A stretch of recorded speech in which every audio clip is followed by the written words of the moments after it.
Hi friends, எல்லோரும் எப்படி இருக்கீங்க? இன்றைக்கி நம்ம என்ன பார்க்க போகிறோன்னா முருங்கைக்கீரை கடையல். இதை எப்படி செய்யலான்றதை பார்க்கலாம். நம்ம சட்டியில் கடைஞ்சி செய்ய போகிறோம். இதுக்கு நான் குக்கரில் ஃபஸ்ட்டு கொஞ்சமாக பாசிப்பயிரும் துவரம் பயிறு இது ரெண்டுமே கொஞ்சம் கொஞ்சமாக நம்ம ஆட் பண்ணிக்கிறோம். இது டேஸ்ட்டு ரொம்ப நல்லாயிருக்கும் அந்த மாதிரி செய்கிறதால.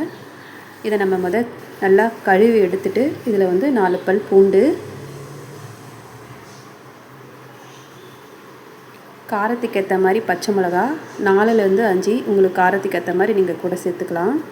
இது கூடவே ஒரு கைப்பிடி அளவுக்கு பெரிய வெங்காயம், மஞ்சத்தூள் சேர்த்துக்கிறோம். சீரகத்தூள் இருந்தால் சேர்த்துக்கலாம், இல்லை சீரகம் அப்படியே சேர்த்துக்கலாம். கொஞ்சமாக நம்ம தண்ணி ஊற்றி இதை ஒரு 2 விசில் வச்சு எடுத்துக்கலாம். இந்த கேப்பில் நம்ம முருங்கைக்கீரையை ஆஞ்சி எடுத்துக்கிறோம். இது நம்ம மரத்துலேருந்து பறித்தது தான். நம்ம ஃபுல்லுமே ஆஞ்சி எடுத்து கழுவிக்கலாம் முருங்கைக்கீரையை. இப்போ பாருங்கள், பருப்பு நல்லா வெந்துடுச்சு. இதில் ஒரு சின்ன துண்டு புளி போட்டுக்கிறோம். ஒரு தக்காளி, முருங்கைக்கீரை கழுவி வச்சுது, இது ரெண்டுத்தையும் நம்ம பருப்பில் போட்டு வேக விட போகிறோம்.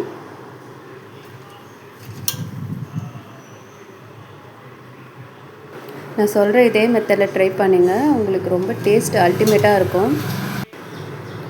இப்போ நம்மளுடைய முருங்கைக்கீரையும் தக்காளியும் நம்ம போட்டுக்கலாம்.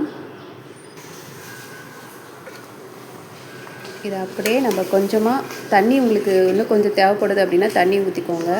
தண்ணி ஊற்றி இதை நம்ம அப்படியே நல்லா வேக விட்டுடணும்.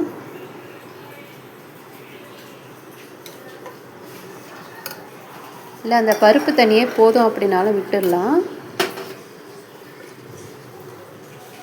இது நல்லா வேகட்டும், மூடி போட்டு சமைக்காதீங்க. இது அப்படியே ஓப்பன்லேயே இருக்கட்டும். இப்போ பாருங்கள், நல்லா வெந்து வந்துருச்சு பாருங்கள். நம்மளுடைய முருங்கைக்கீரை இந்த மாதிரி நல்லா வெந்து வரணும்.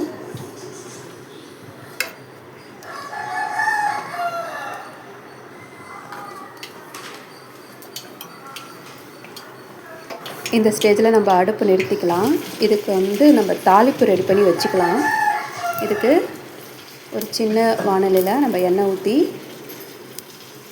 அதில் நம்ம வடகம் போட போகிறோம். வடகம் நல்லா பொரிஞ்சதுக்கப்புறமா பெருங்காயத்தூள் நம்ம சேர்த்துக்கலாம். கொஞ்சமாக பெருங்காயத்தூள் போட்டுக்கலாம். இது கூட காஞ்ச மிளகா 1 கிள்ளி போட்டுக்கலாம்.